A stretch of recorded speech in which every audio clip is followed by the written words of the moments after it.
लोग ये question solve करेंगे, इसमें अनसर्टेनिटी इन द वेलोसिटी निकालना है।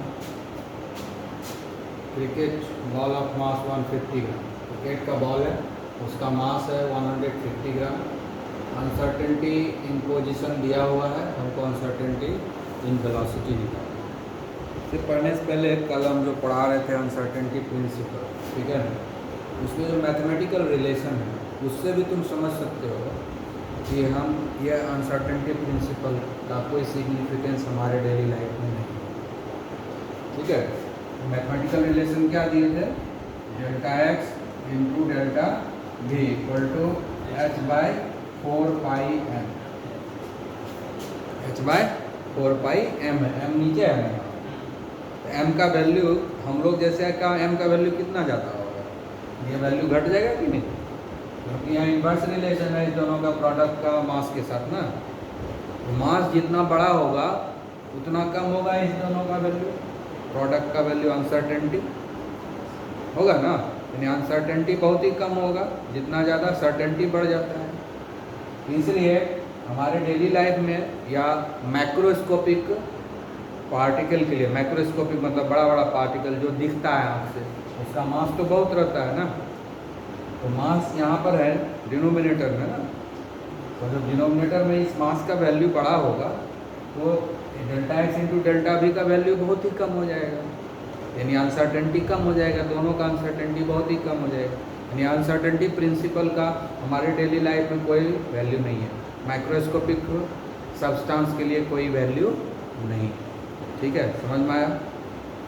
आगे बात समझ में, इस मैथमेटिकल रिलेशन से भी हम समझ सकते हैं कि अनसर्टेनिटी प्रिंसिपल का डेली लाइफ में कोई यूज़ नहीं है, ठीक है, क्योंकि अनसर्टेनिटी प्रिंसिपल अप्लाई करेंगे तो क्या होगा, ये आएगा क्वांटम मैकेनिक्स का हिस्सा है, और अनसर्टेनिटी प्रिंसिपल अप्लाई नहीं करते हैं तब हो जाता है ये क्लासिकल मैकेनिक्स।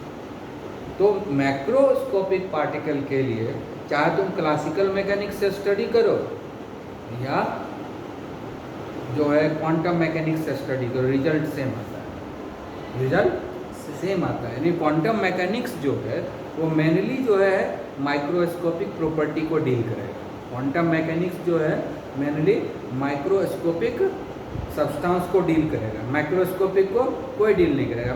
अगर तुम क्वांटम मैकेनिक्स अप्लाई भी करते हो माइक्रोस्कोपिक सब्सटेंस के ऊपर, हम लोगों के ऊपर, बड़े बड़े चीज़ के ऊपर, और क्लासिकल मैकेनिक्स भी अप्लाई करते हो, तो दोनों में रिजल्ट सेम आएगा, दोनों के थ्रू हम स्टडी करेंगे। मैटर को स्टडी करते हैं दो तरीके से, क्लासिकल मैकेनिक्स से और क्वांटम मैकेनिक्स से। तो मैक्रोस्कोपिक सब्सटेंस के लिए चाहे तुम क्लासिकल कॉन्सेप्ट से स्टडी करो या क्वांटम मैकेनिकल कॉन्सेप्ट से स्टडी करो, दोनों में रिजल्ट सेम आता है, समझ गए, कोई डिफरेंस नज़र नहीं आता है, क्योंकि वेव कैरेक्टर होता ही नहीं है, नेग्लिजिबल अमाउंट में वेव कैरेक्टर होता है क्योंकि मास ज़्यादा हो गया है। आ गया बात समझ में, हाँ। और एक चीज़ है कि जैसे इलेक्ट्रॉन का साइज तो बहुत कम होता है,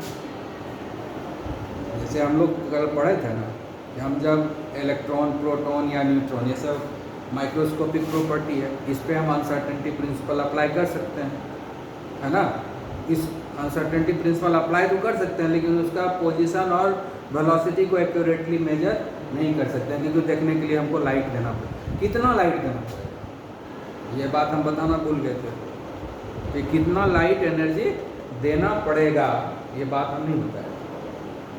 सिंपल याद रखो, एक छोटा सा पत्थर रखा हुआ है, छोटा सा पत्थर रखा हुआ है, उससे बड़ा साइज का पत्थर ले लो और उस पर मारो तो क्या होगा, पत्थर एक छोटा सा रख दो और उससे बड़ा साइज का पत्थर अपने हाथ में लो और उस पत्थर को मारो, इससे क्या होगा, बड़ा पत्थर उस पत्थर को लेते हुए आगे भाग जाएगा, है ना, मतलब वो इधर नहीं आएगा, मारे वो आगे लेके अपने साथ चला जाएगा, क्योंकि वो छोटा साइज है, ये बड़ा दे रहे हो ना, हाँ, प्रैक्टिकल एक्सपीरियंस है ये। उससे बड़ा साइज के पत्थर से मारेंगे, और अगर बड़ा साइज का पत्थर है और छोटा साइज के पत्थर से मारो, उससे टकरा के लौट के वापस आएगा ना लौट के, और अगर सेम साइज का रहेगा तो दोनों बात होगा, कुछ लौटेगा भी, कुछ इधर उधर उसके पाथ में चेंज भी होगा, ठीक है ना। तो हम कोई चीज़ कब देखते हैं, जब उसके ऊपर लाइट एनर्जी पड़ेगा और रिफ्लेक्ट होके आएगा। तो अगर हम लाइट एनर्जी ऐसा दिए जिसका वेवलेंथ बहुत है, पार्टिकल, इलेक्ट्रॉन का जो पार्टिकल साइज है, न्यूट्रॉन का जो पार्टिकल साइज है, प्रोटॉन का जो पार्टिकल साइज है, उसमें तो इसके जो पार्टिकल साइज सबसे कम किसका है, इलेक्ट्रॉन का है। तो अगर इस तीनों में किसी को अभी स्टडी कर रहे हो और उसके पार्टिकल साइज से अगर बड़ा ले लेंगे हम, बड़े वेवलेंथ का एनर्जी लेंगे, लाइट लेंगे, ऐसा लाइट एनर्जी लेंगे जिसका वेवलेंथ बड़ा, इससे तो क्या होगा, उससे टकराएगा और अपने साथ लेते हुए इलेक्ट्रॉन को भाग जाएगा, हम देख भी नहीं पाएंगे इलेक्ट्रॉन कहाँ है। समझ गए ना, आई बात समझ में।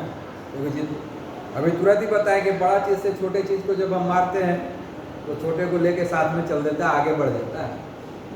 आई बात समझ में। तो हम लोग कोशिश, तो रिफ्लेक्ट होके आएगा नहीं तो हमको दिखेगा कैसे, लाइट उसके साथ चला जाएगा, लाइट एनर्जी उसको अपने साथ लेते हुए भाग जाएगा, तो हम तो देख नहीं सकेंगे। रिफ्लेक्ट होकर वापस आएगा तभी देखेंगे। तो रिफ्लेक्ट होकर वापस कब आएगा, जब सेम साइज का वेवलेंथ होगा जितना इलेक्ट्रॉन का साइज।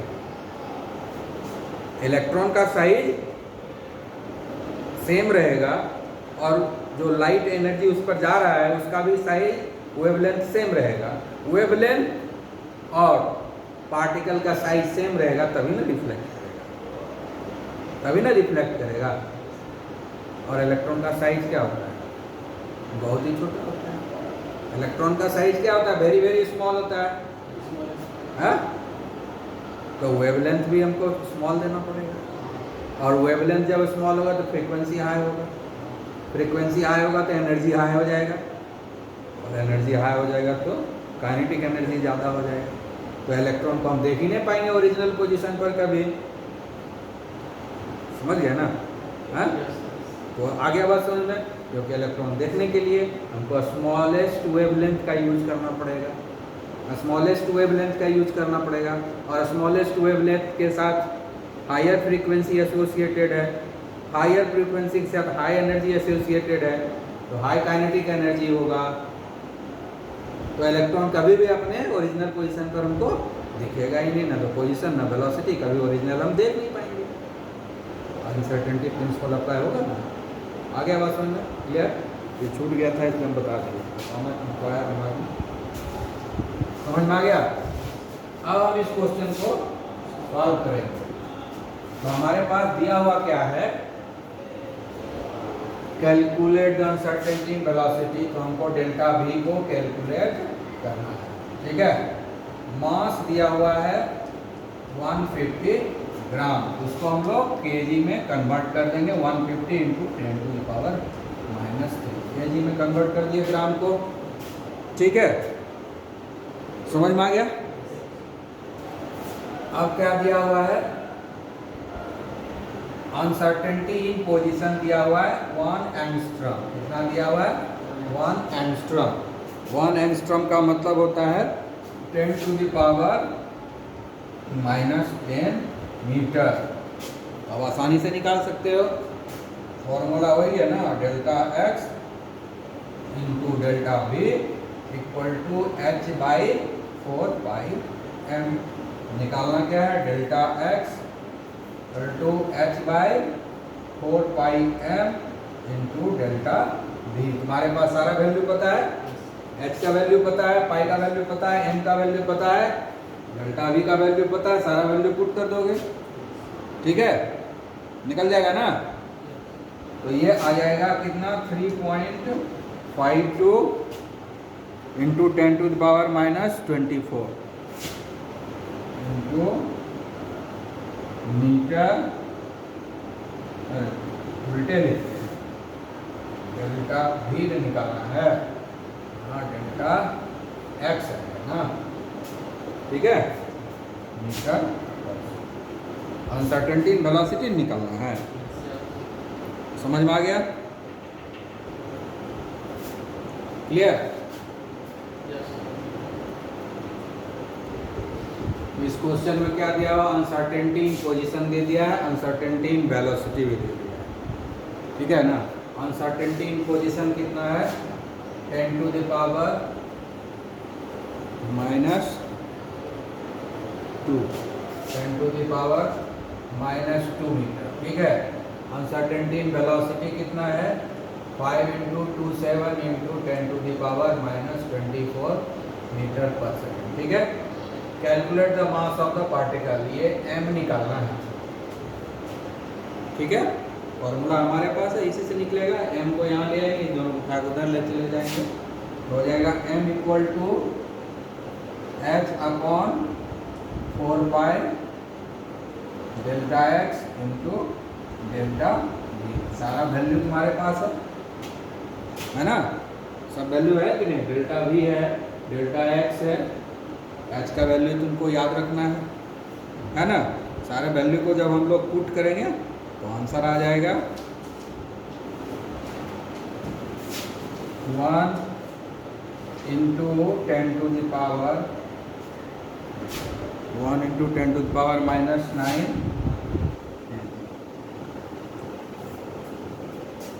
ठीक है, समझ में आ गया?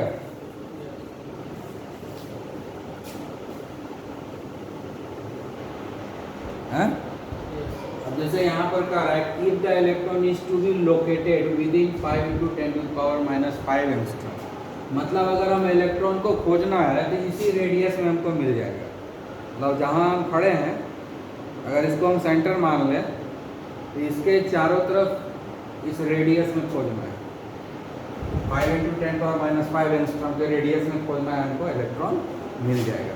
मतलब क्या होगा कि मैक्सिमम अनसर्टेनिटी इतना ही है, इससे ज़्यादा अनसर्टेनिटी नहीं हो सकता है उसके पोजीशन में।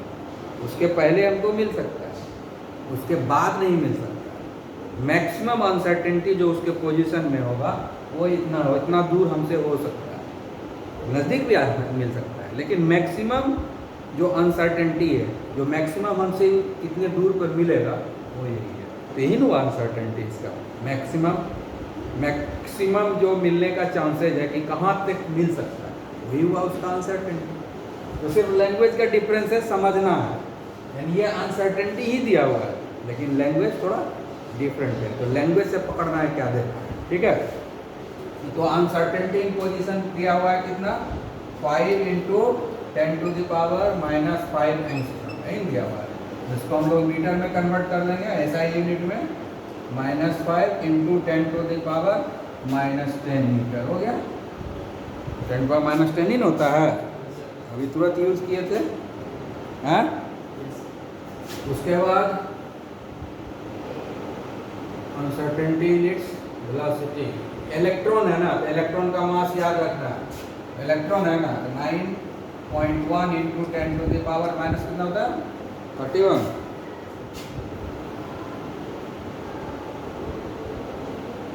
हाँ, 10⁻−31 kg है। तो याद रखना है इलेक्ट्रॉन का मास हमेशा दिया हुआ नहीं रहेगा, समझ गया ना? और तो क्या इलेक्ट्रॉन मेंशन किया हुआ, और वेलोसिटी निकालना है। कितना बार क्या आ सकते हैं, मिल गया ना? और डेल्टा v = क्या हो जाएगा?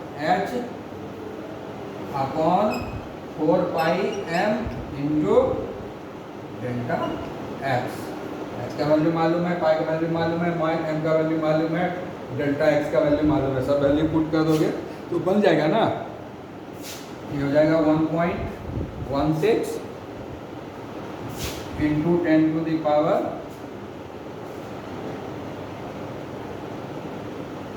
10।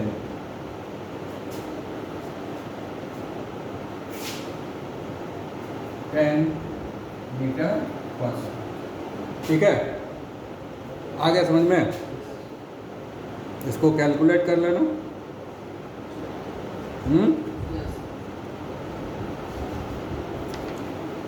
सारा वैल्यू पुट करके कैलकुलेट करके, मतलब क्या हुआ कि मैक्सिमम अनसर्टेनिटी इतना होगा।